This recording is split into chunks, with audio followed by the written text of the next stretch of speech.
Hi friends, this is Evan from Digital Team Coach. In today's video, I want to talk to you about the worth and the value of having good systems. A few days ago, I had the privilege of being on a panel of speakers in a discussion around the tools and the systems that are used and that we recommend for organizations, for small businesses. After the session, I stopped and thought, since when have I become a systems guy?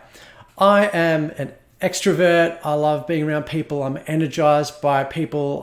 I have ideas. I have vision. I'm a doer, and I'm optimistic. I didn't think I was a systems person. For me, back in the past, that would have been a taboo word. It was the S word. Systems, to me, they were so boring, and I thought people who are into systems are just squares, they're geeks, they're introverts. But I've discovered how useful good systems are. So I'm not sure if you've seen the DISC profile before. You probably have. We have 4 types of people. We have the green, the dominance. We have I, influence, S for steadiness, and C for conscientiousness. The dominants are the ones who are like the type A leaders who make big decisions.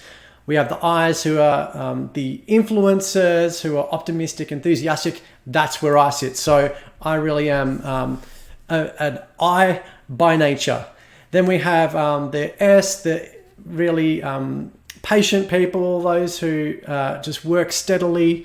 They're really dependable. And then C for the conscientious ones who are very analytical, reserved, probably introverted a little bit, and systematic. So where I sit in the DISC profile by nature is as an I.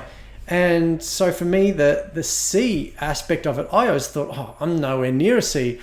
But because even though it's opposite to me, I have realized and unlocked by learning how important having systems, good systems are.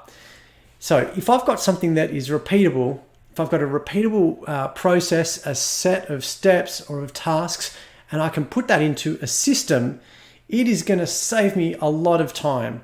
And that is the value of having good systems. Good systems save time. It cuts down my effort. It saves my brain space. And it then allows me to do more rewarding and more high level and high value activities. So then I don't have to work so hard on the manual things that can be put into a system. So this is the thing though about systems, is that you do need to invest more time at the beginning.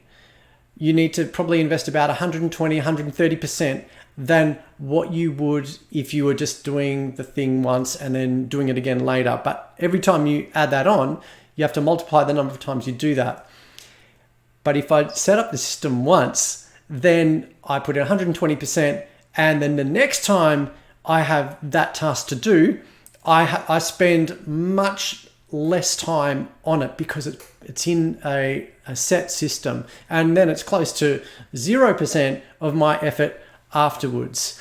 So it definitely is a learnt skill for me, but from doing that, I found that I win when I set it up well. I win and other people win, and then I can trust the system to do it over again. It's a repeatable process. We break it down into steps. Now, the next dirty word is a D word. Unfortunately, and again, it's something that doesn't come naturally to me, but the D word is documentation.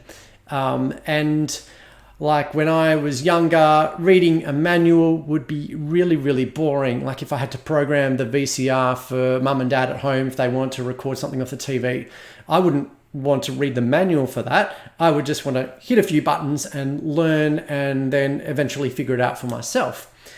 But sharing knowledge and documenting things is oh so good. It is a bit painful to start with, but the secret here is getting things out of my head into somewhere so then other people can benefit from the knowledge that I have.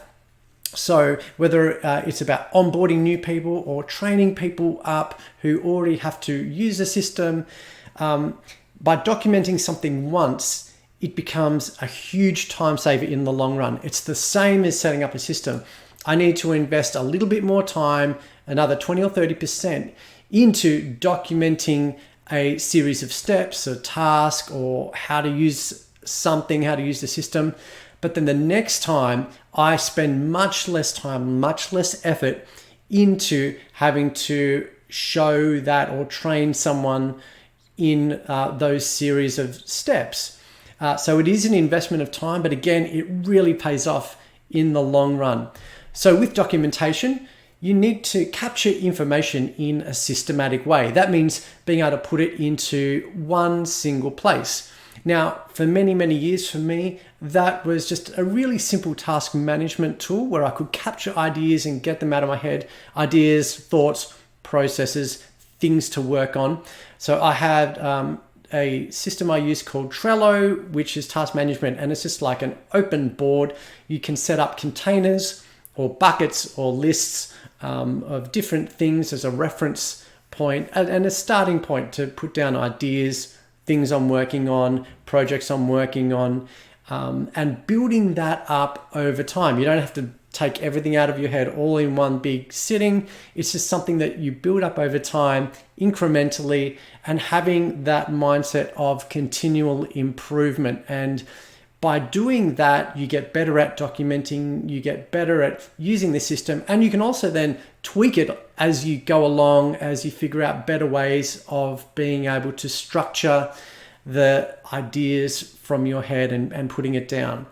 So again, that's definitely a learnt skill. It wasn't something that came naturally to me, but I understand the benefit of it, and that is it's going to save me so much time and effort in the long run. It's going to make my life easier.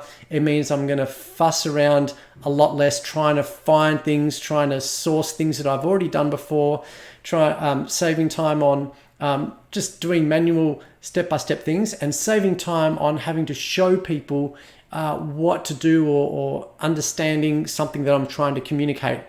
I just do the work once, and it's basically there, and then I can just point people to whatever place it is where I have that knowledge stored, like a knowledge management of some sort.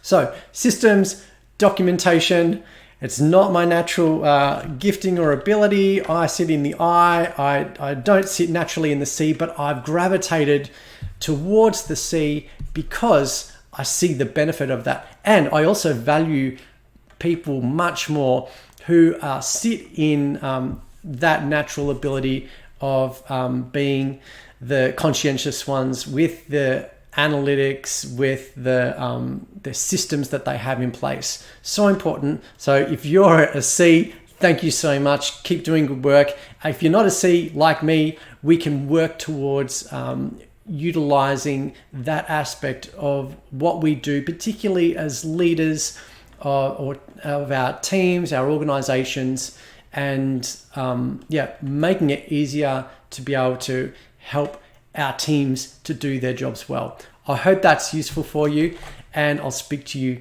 again soon.